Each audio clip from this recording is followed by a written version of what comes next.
Falsea, Yujiha, Gopal-dase. Good evening. We're here in our homelands, now known as Alabama, in support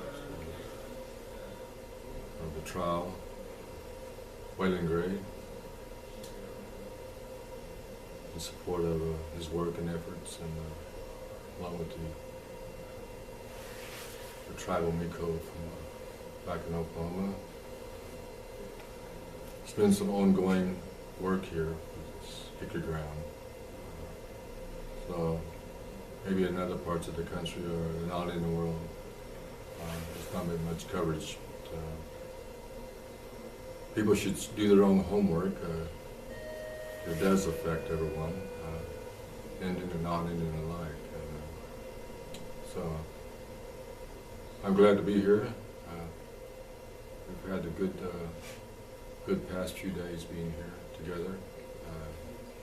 And today was a wonderful day to go out among our ancestral ceremonial pre-removal presence here.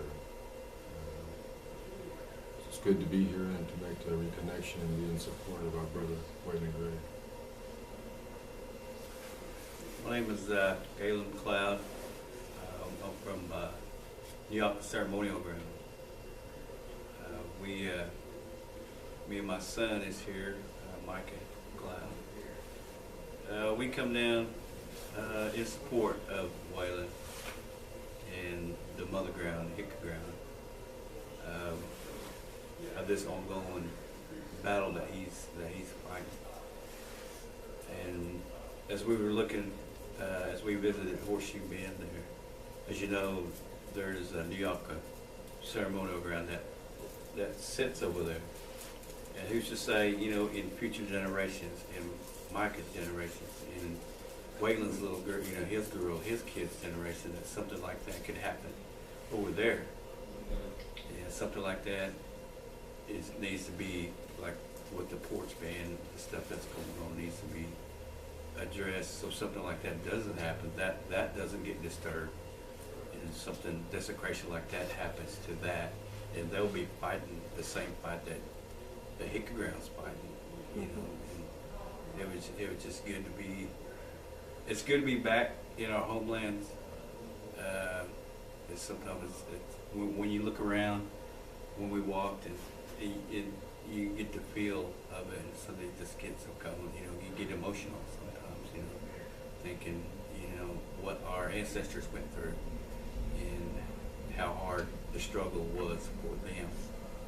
And it seems that our struggles is not, compared to theirs, but we're just alongside with them.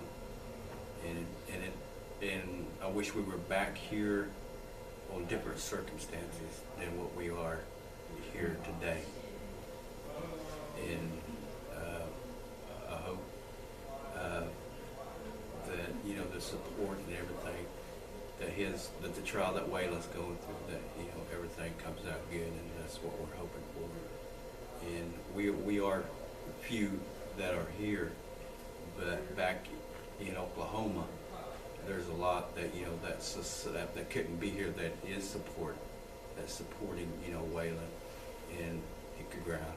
And it's good to see our Kusa Miko and Tim Thompson also here, and that's a real big boost for everybody to see our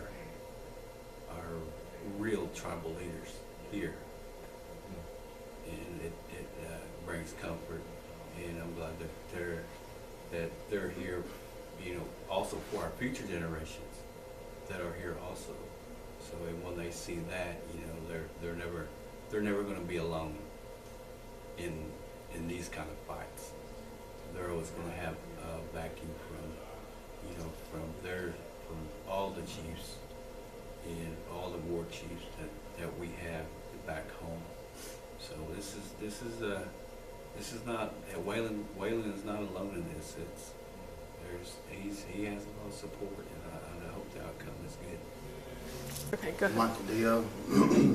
feel good about being back here in the motherland, but I don't feel good for the reason why we're here. But it has to be done. We knew something like this needed to take place in order to get stuff taken care of that we needed to get taken care of, and that's our ancestors.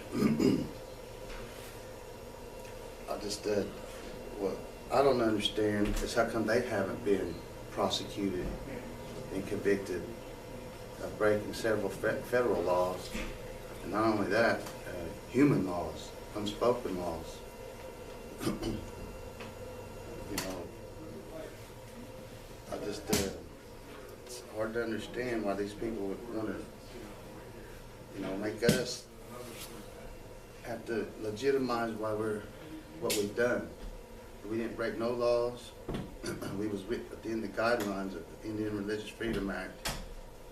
And not only that, freedom of speech and NAGPRA. And if they steal, we're the ones that's defending ourselves. It's not just Wayland, it's all us. It's the ones that's not even born yet, and it's the ones that has gone. So we're going to continue, you know, whatever happens, happens. It's out of our hands. And it never was in our hands, but this circumstance was placed before us. And we're all willing to do whatever it takes to make this right. I have a good feeling about that. And Wayland is not alone, like every one of these men have said. He's not alone. You know, there's ancestors, there's people at home, there's children, there's grandparents, you know, parents, brothers and sisters all with us.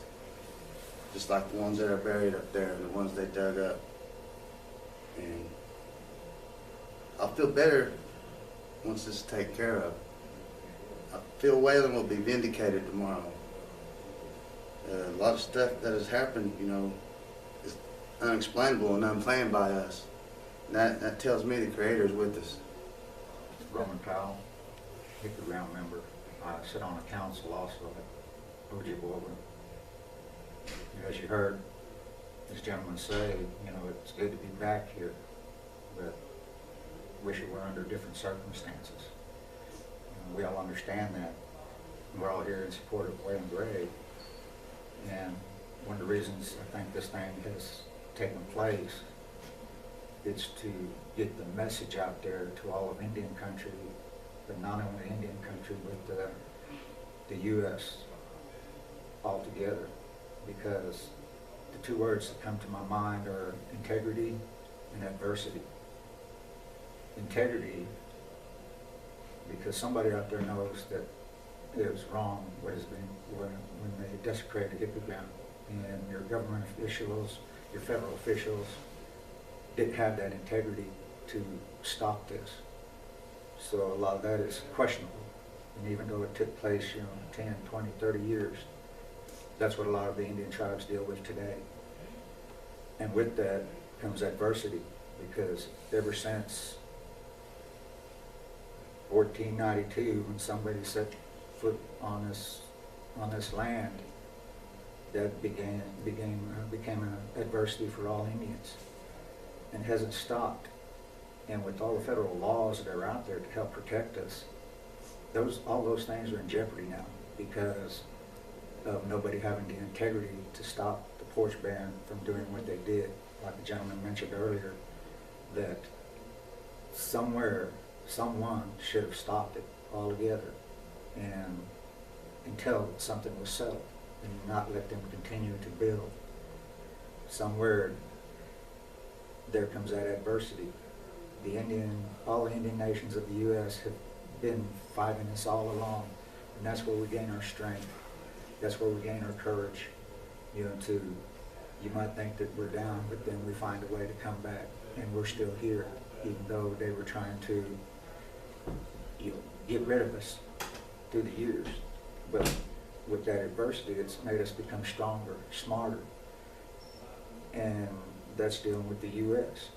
But now, never in a million years has any other Indian tribe, as well as Ojibwe or Hickoryground would imagine that another tribe would desecrate a sacred site, and knowing it also. That's the thing, they knew it and desecrated it anyway.